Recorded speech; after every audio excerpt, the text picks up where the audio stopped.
Okay, and now let's get into some fun things that mean way, way less. Let's talk about the horse race for 2024. Yeah. My favorite thing. Oh, yeah. So Q2 fundraising numbers are out, and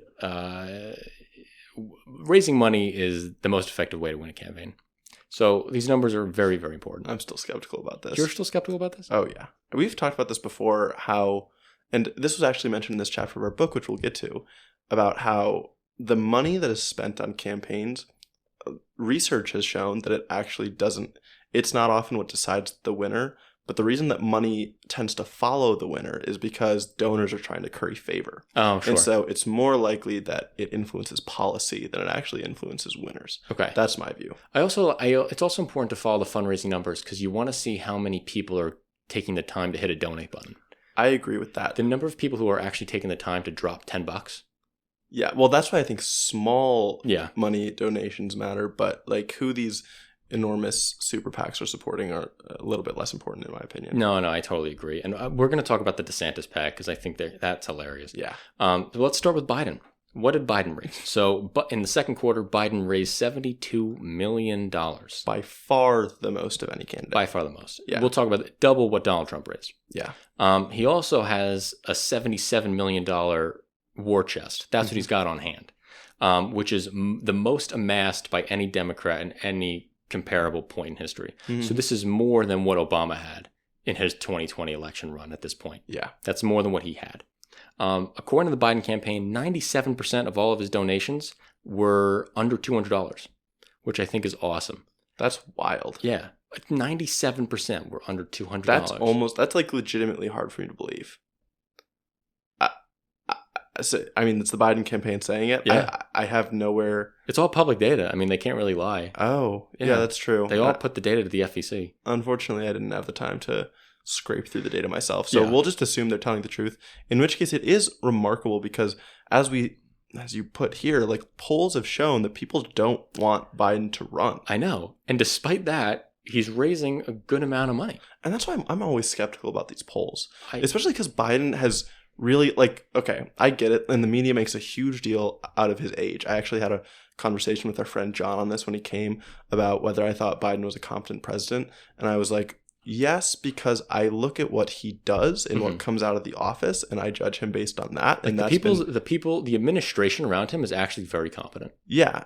I mean, but we have no way of knowing that it's not Biden. Right. We have no People idea. are just assuming because they're like, oh, he's a little inarticulate. He falls down occasionally. And I just don't think those are really good measures of the effectiveness of a president. No, I totally agree.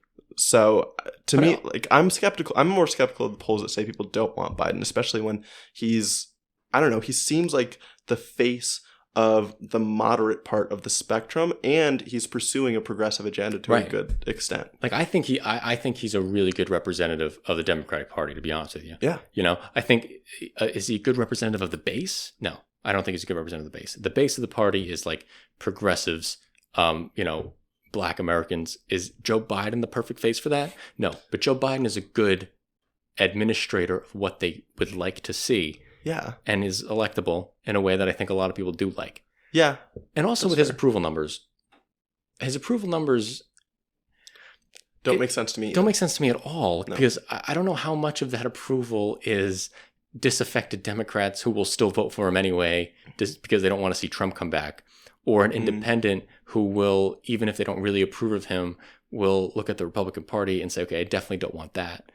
So I don't know what that approval number really means anything in regards to his reelection at all. Well, to me, it just screams ignorance of the voter base. Yeah. To be honest, like to me, it's like progressives are still thinking about how Bernie ran in 2020 against Biden and how Bernie didn't win. He's like, oh, Biden's a moderate, and so no, I disapprove of him. Yeah. But we'll still vote for him. Yeah, and you have moderates who maybe are more influenced by the constant questioning of his age and his mental capacity. And they're like, no, I don't want an old white man in there.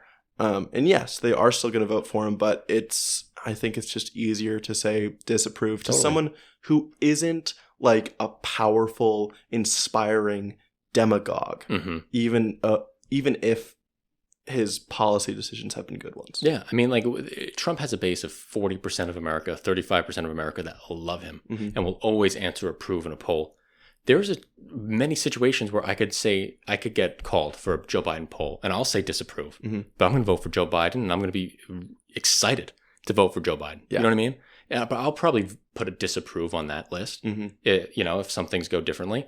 And so I just don't know if that number correlates with his actual electoral prowess. We saw that in 2022, right? He had a massive, terrible approval rating, but Democrats still did really well in the Senate, did pretty okay in the House. It didn't translate. Yeah. So that's Joe Biden's numbers. This is another really cool thing that I like from Joe Biden's numbers. 30% of his donor universe were new donors who didn't donate to the 2020 campaign. Wow. So that's 30. Yeah. That's exciting to me because that means there are some people who are paying attention. Who are actually like, oh man, maybe Joe Biden's actually doing a good job and I didn't think he was before. Yeah. Or like, I liked him. I liked him a little bit, but I didn't want to take the time to give him $10 out of my paycheck. But now I will. Yeah, especially because it's not a different race than in 2020. It's still Biden-Trump. Because I'm trying to think, like, are there people who are galvanized at thinking about Trump? Well, no, they should have been just as worried in 2020, so they would have donated then. Right. It seems like there's some actual difference here. Yeah. With those 30% of people. And in the final number, we have 400,000 donors from Joe Biden in this quarter. In the 2011 quarter, in Obama, when he was running for re-election, it was 552,000 donors. So it's a decrease from what Obama was able to make. That's for sure. But Joe Biden has so far amassed the most amount of cash out of a Democratic president running for re-election. Interesting. Next up, we got Trump. Yes. We have less info about Trump. It's not as exciting. He has raised $35 million between his campaign and his super PAC. But what's significant about this is it is way more than any other Republican candidate. Yeah. Just way more. Which isn't surprising, especially to me if you're going off the logic of donors following a winner. Right. Trump remains the leader by far in all Republican primary polling. I don't know. To me, I can see people donating to DeSantis, which we'll talk about, because obviously he's second in the polling and people think that maybe he'll do a better job appealing to some of the right-wing base, the evangelicals specifically, I think about. Yep. But I don't know, if I'm betting on a Republican winner, I'm obviously betting on Trump. Obviously. And I don't have the numbers for this, but I know that Trump is doing better with small dollar donors than any other Republican in the field. So Trump is doing better with small dollar donors. He really still has the base on lock. That makes sense. It's not like he's being propped up. And then we have Dems in the Senate. So there are a good amount of very competitive Senate races for 2024. The three big ones are West Virginia with Joe Manchin, Montana with Joe Tester, and Ohio with Sherrod Brown. John Tester. Yeah. What did I say? Joe. Oh, idiot. And I love John Tester. I don't know why. You know, John Tester on one of his hands is missing 3 fingers. No. Yeah, he was a farmer and I think he was working on a saw and he lost 3 of his fingers. That's gotta be a great campaign story. It totally is. Yeah. It totally is.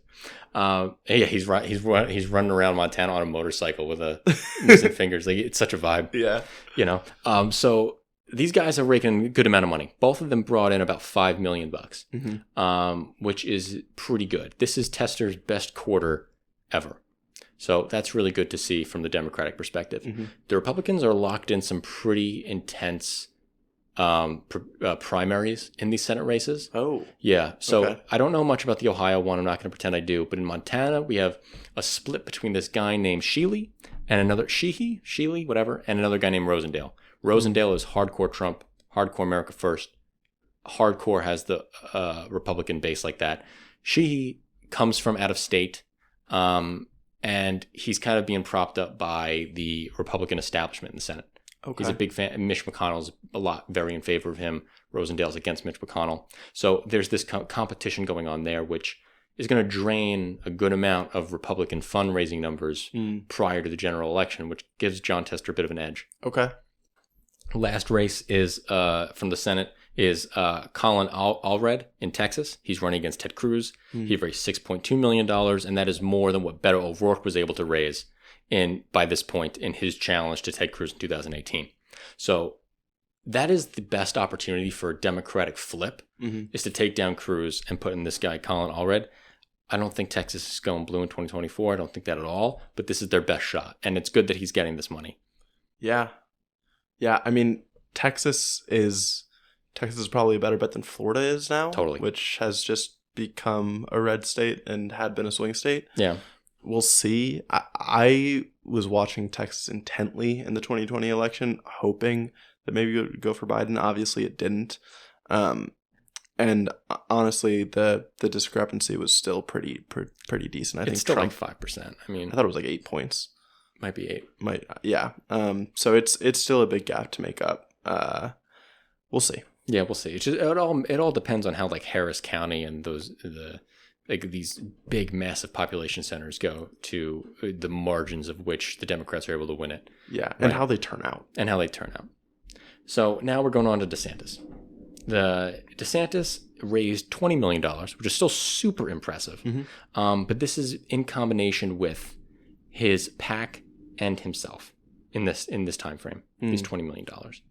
His campaign said that it is the largest filing for a non-incumbent Republican candidate in the first quarter of their candidacy in more than a decade, which is cool. But a lot of that PAC money is not coming from small dollar donors, and a lot of it is PAC money. Yeah. The super PAC supporting DeSantis never backed down. It has $130 million that it's raised since it was formed in March. It's a lot of money. Yeah. That's a lot of money. And it's incredible to think that they're going to burn all of that trying to take down Trump. Yeah. Like, that money's just going to go on fire, because I don't think DeSantis has a shot in hell. No. You know? And that's money that could be going against Joe Biden right now. So that's literally all the money that Joe Biden has on hand, his $140 million. Yeah.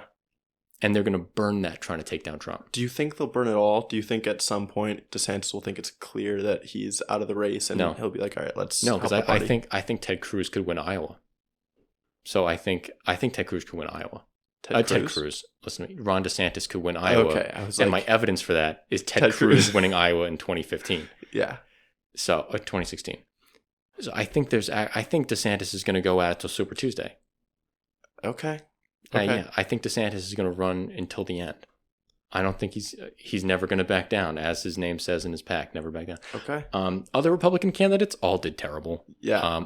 My favorite was Pence, only raising $1.2 million. God. Which was less than like Asa Hutchinson. No, it was more than Asa Hutchinson, who raised like $500,000. Less than Nikki Haley. Less than Vivek Ramaswamy. Yeah. Dude, imagine being the vice president and then getting less support and less money than Vivek Ramaswamy. Who has never had a political position in his life. Ever. I think it's hilarious.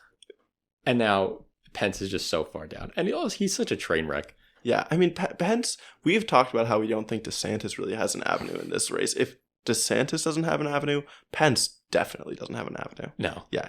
The only reason he rose to prominence was because of the riding Trump's coattails. Right. And he totally hopped off those coattails as of January 6th. And so now there's nowhere to go. And it's embarrassing because he's still like just trying to hold on. Yeah. And it's embarrassing. It's embarrassing. It's like, what are you trying to do right now? No one, the people who you're trying to get to like you don't like you, dude. Just go home. Yeah. You know? People like Tim Scott did raise a good amount of money, but just not enough to compete with DeSantis. I was watching Meet the Press this morning, and they had a Republican strategist on, and the Republican strategist was telling a lot of these PACs to give up on DeSantis and go to Tim Scott, which is what I've been saying for, if I was a Republican, I would be propping Tim Scott up as the alternative to Trump. But Trump has come out and said good things about Tim Scott, which leads me to believe that Tim Scott might be the VP pick. Yeah. Yeah. So it's a whole battle going on, but I just think it's going to be Trump, and it's going to be fun to watch. Yeah. So there we go. There's a fundraising numbers. We'll go through the fundraising numbers on the next quarter too. Sure. And we'll, keep going with the 2024 horse race.